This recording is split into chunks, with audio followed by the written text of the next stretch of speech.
The White House just wrapped up a disastrous press conference. Donald Trump's chief propagandist, Caroline Leavitt, said that it's perfectly normal to say at that Charlie Kirk event that Donald Trump hates his political opponents. She said that's what Americans love about Donald Trump, that he's authentic when he says that he hates people, and that's why he's a leader, she says. Here, play this clip. The additional actions to come. Sure, in the pink. Thanks, Caroline. Liz Landers with PBS NewsHour. I just wanted to follow up quickly on something that the president had said yesterday. So we heard from Erica Kirk. She said she forgives the man who shot and killed her husband. And then right after that, we heard from the president who said, I hate my opponent and I don't want the best for them. How does that square with bringing down the temperature of political violence in this country? And then, if I could, I had a follow-up on Venezuela, too. Look, the president is authentically himself. I think that's why millions of Americans across the country love him and support him, including Erica Kirk, who you saw so beautifully was on stage with the president in an unthinkable moment, in the midst of an unthinkable tragedy, and was leaning on the president for support during that time. And he was there to give it to her, as well as the vice president and many other top-ranking cabinet officials. Kayla. Next up, Caroline Leavitt says that there is no evidence at all that Tom Homan, Donald Trump's border czar, received $50,000 of cash in a kava bag. Kava is like a restaurant that serves like Mediterranean sandwiches and things like that. It's on tape, according to the FBI file. So let's release the Tom Homan tapes. Or are they going to cover it like they did with the Epstein files? Here, play this clip. What people are going to say. Sure. Thanks, Caroline. So too on the Homan investigation, can you just speak to, did the president ask the Justice Department to close the case, and does Homan have to return the $50,000? Well, Mr. Homan never took the $50,000 that you're referring to, so you should get your facts straight, number one.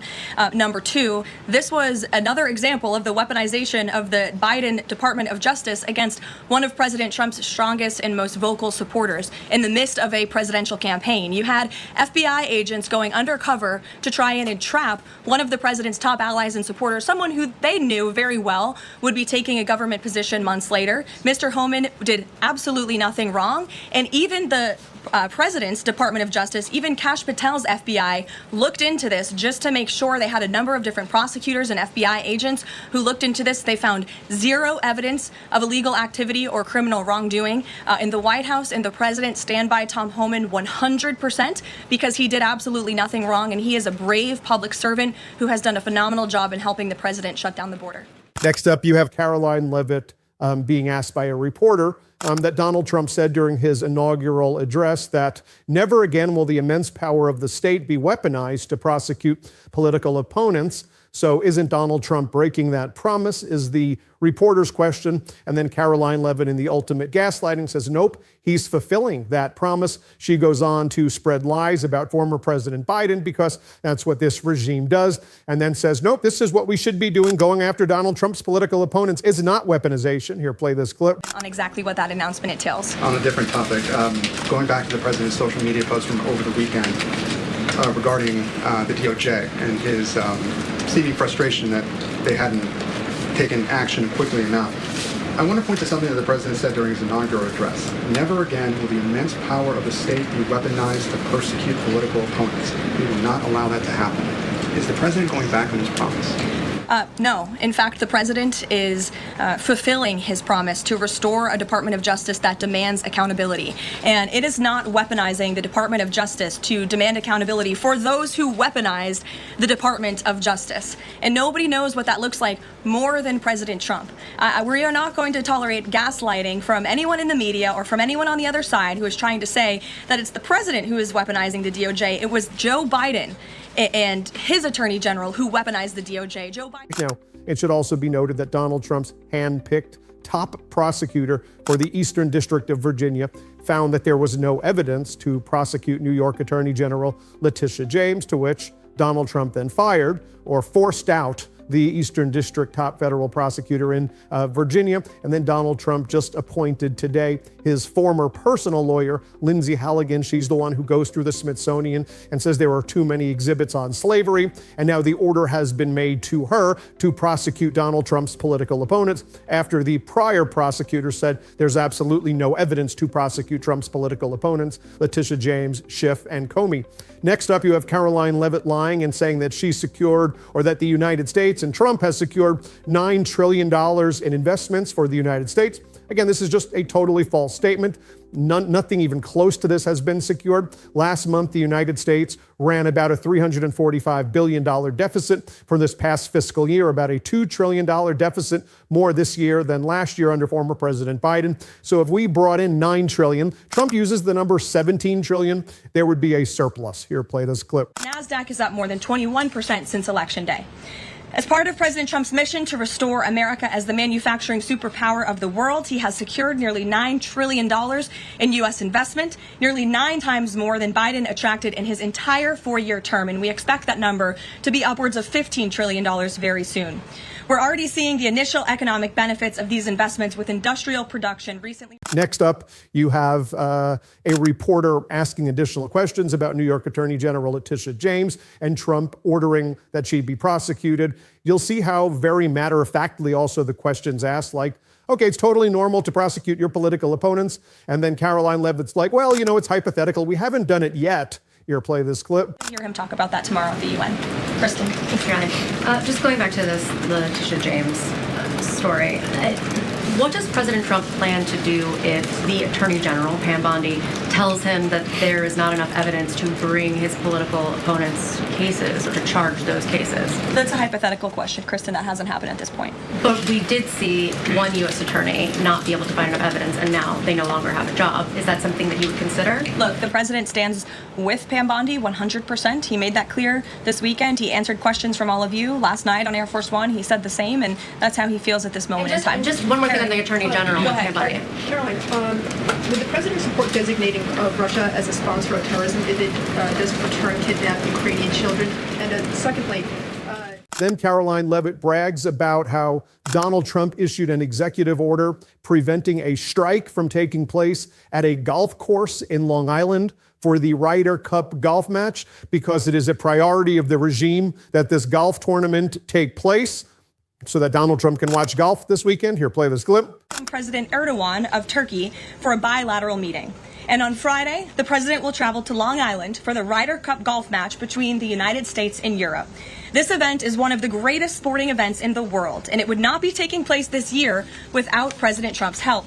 President Trump signed an executive order last week preventing a strike that would have crippled the New York City area ahead of the tournament, and at the request of the 5 labor unions who all represent workers on the Long Island Railroad.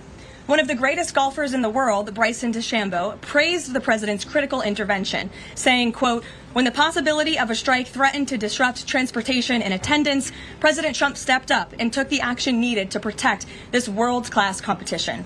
Thanks to President Trump's decisive leadership, the Ryder Cup experience will be everything fans and the golf community deserve." Again, that's a quote from the great golfer Bryson DeChambeau.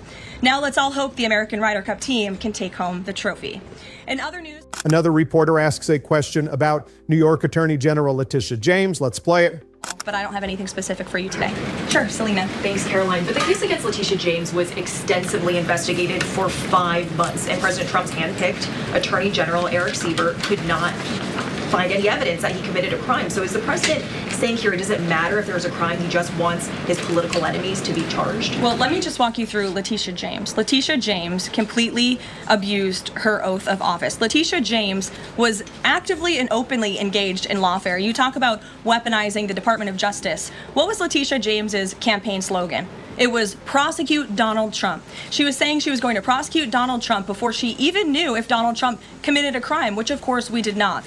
Those are not the words of a serious prosecutor. Those are the words of a corrupt politician who is abusing their power. She actively campaigned on that. She also led the witch hunt, the financial fraud investigation against President Trump and the Trump Organization, and an appeals court tossed that case out, a $500 million civil fraud penalty in August, which was another win for the president and exonerated him of this witch hunt and showed that this is an individual who is corrupt and abused her oath of office. And we also have evidence of her mortgage fraud. An April report from a white-collar fraud investigator found that there was documented evidence that James engaged in a consistent pattern of financial and property disclosures that raised serious... Then a reporter asks if Donald Trump is going to have a Charlie Kirk holiday the way we had MLK Day. Are we going to have Charlie Kirk Day? Watch the response, play this clip. The consequences of that behavior. Nick. Thank you, Caroline. Would the president like to see Congress pass a national holiday honoring Charlie Kirk annually? That's an interesting question. I'm sure he wouldn't oppose such a thing, but you can pose that to him yourself next time you get the chance. Sure thing. And to follow up. So I guess have a day for someone who said he hated Martin Luther King, who said he hated the Civil Rights Act, who disparaged black people, gay people, trans people, women, who called for the execution of former President Biden, who mocked and made jokes about innocent Palestinians getting killed. Do a holiday for him? Well, that's what they're considering at the White House. Then Caroline Leavitt blames transgender people for shootings. Just, we're again raising up the temperature, causing further division. Let's play it. And as a follow-up on that, I asked the president last night on Air Force One about this pattern of transgender violence we're seeing. Charlie's killer lived with his boyfriend who identifies as transgender, and then we had the Annunciation shooting, the Covenant shooting, all of these incidents. The president said that we're looking into transgender violence. Does that mean the FBI is looking into it? And can you give any more clarity on how the administration is viewing this uptake in specifically transgender violence? It's definitely something worth looking into, and I think anyone who denies that at this point is being willfully ignorant. And the administration is taking it seriously, all causes of violence, and why these people would be driven to such evil and such hatred. And there's probably many answers to that question, but the administration is really focused on all of them. For individual investigations and cases, of course, the FBI and the Department of Justice are leading those. But as for this overall violence and domestic terrorism that we're seeing, the White House and the president's policy team will be leading the charge, and that really begins with designating Antifa as a domestic terrorist organization. And I can assure you there will be additional actions to come. Sure, in the pink. Thanks, Caroline. Liz Landers. She then attacks their imaginary enemy, Antifa, and she says we've seen a rise in the Antifa radical people. No, the shootings overwhelmingly are from right-wing, gun-toting people, and that's where it comes from. Here, play this clip. Government and local officials said that Antifa inscriptions were engraved in these bullet casings that killed Charlie Kirk. It appears to be a trend, especially after what we saw in the Annunciation church shooting, Catholic church shooting. Additionally, Stephen Miller recently commented on the rise in this kind of violence, saying there is a domestic terrorist movement growing in this country. The president is designating Antifa as a domestic terrorist organization. I'm wondering, what is the approach to holding these people accountable, just to ensure that violence like this just is eradicated moving forward? Sure. Well, Antifa is going to be designated a domestic terrorist organization. The president intends to sign that executive order very soon as it's drafted, as soon as today, later this afternoon. And this is something the president campaigned on, because we have seen a rise in violence perpetuated by Antifa radical people across this country who subscribe to this group. And unfortunately, it's gone widely uncovered by many in the legacy media. It also went completely ignored by the previous administration. Not anymore. Not only, as you mentioned, were the bullets. And then Caroline Leavitt has to, of course, spread disinformation about vaccines and disinformation about medicine and autism. Today, Donald Trump is announcing that they figured out autism, and they're going to link it with acetaminophen. They're going to try to claim that, they're going to defame Tylenol and say that Tylenol is the cause, based on debunked and just complete quackery stuff. And here, Caroline Leavitt's basically like, we figured it all out. We figured out autism. By the way, the Fox Chiron today is major breakthrough in autism. I mean, this is just deranged propaganda. Breakthrough in autism? What the hell are you talking about? Here, play this clip. And that's what the president wants to see done. Caroline. Ed. On the autism issue again, there are reams of scientific research that suggests there's no clear link between autism and acetaminophen usage. You're suggesting today they may have new information on this. A lot of it, in this entire debate, has the potential to confuse women, especially pregnant women, about what to do. What do you say to those that say what you're doing today potentially just introduces more confusion into the debate? I think women for many years, in fact for decades, Ed, have been confused by the rapid increase in autism in this country, in the childhood epidemic, that is chronic epidemic, disease epidemic that is plaguing America's youth. Women are confused about that, and they want answers to that. And that's exactly what this administration is focused on finding. And before you jump to conclusions based on reports that the White House has not even confirmed, I would encourage everyone in this room to go into the 4 o'clock announcement with some critical thinking skills and with some open ears to actually listen to what the president and his team of outsiders have to say about this. And there will be a number of things that will be announced and discussed. And I think, I know as a mother myself. And then finally, Caroline Leavitt talks about the regime's plans of transferring U.S. ownership of the U.S. subsidiary of TikTok in the hands of MAGA oligarchs who will control the algorithm to perpetuate MAGA propaganda for the regime. And Donald Trump has really sold out American farmers who are struggling right now because China's not buying their products. They're going to Brazil, so that Donald Trump prioritized the TikTok deal to control the algorithm for right-wing MAGA oligarchs, and instead of actually dealing with the trade issues regarding China. Here, play this clip. Top-ranking cabinet officials. Kayla. Thanks, Caroline. On TikTok, the deal. How much is the deal? And if you can't give an exact number to how much the deal is, when can we expect to learn how much the deal is being valued at? And then separately, who are the members involved in the deal? Like, can you share any more details there? So I don't have a specific number for you, nor am I going to confirm the specific individuals and entities in the deal, Kayla, but I do have several details I'm happy to run through for all of you, and the president will be signing the deal, the official deal, later this week at some point. Under the terms of this deal, TikTok will be owned by a majority of American investors and controlled by a board of directors with extensive national security and cybersecurity credentials. In partnership with the U.S. government, Oracle will serve as TikTok's trusted security provider, and they will independently monitor the safety and data security of all U.S. user data on TikTok's platform. Americans' data will be stored securely in the United States without access from China.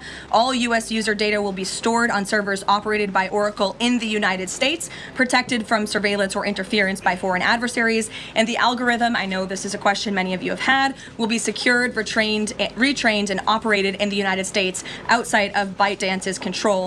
And TikTok will remain globally interoperable, meaning TikTok users in the U.S. will be able to see videos posted by users in other countries and vice versa. While I don't have a number... There you have it, folks. Let me know what you think. Keep subscribed.